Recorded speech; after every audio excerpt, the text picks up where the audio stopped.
Hey guys, what's up? What's happening? What's going on? What's good? It's Elizabeth from Sugar Hero, and today we are making slow cooker hot chocolate. This is the perfect recipe if you want to make a big batch of hot chocolate for a group. It uses ingredients you already have in your kitchen, and best of all, you can mix it up and then basically kind of ignore it while you go around doing other things, and it just cooks to perfection. Obviously, the first thing you're going to need is a slow cooker. A standard size one, 4 to 6 quarts, works perfectly fine.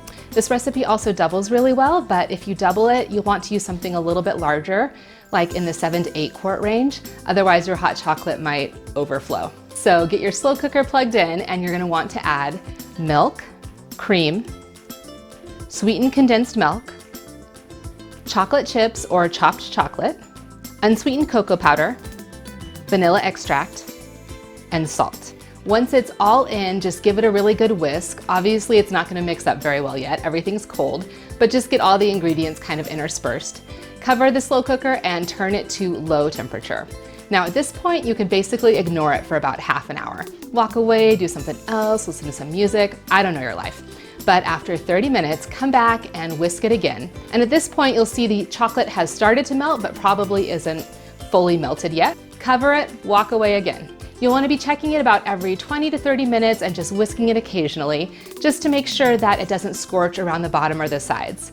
Now, depending on your slow cooker, this will probably take about 2 hours, maybe a little less, maybe a little more.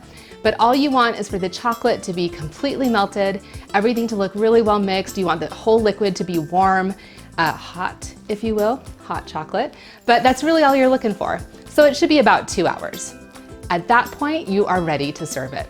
This recipe makes 8 8-ounce cups, which should be plenty for most people because it's pretty rich. You can dish it up into those mugs and then top your cocoa with miniature marshmallows or whipped cream or whatever you like to do to garnish that.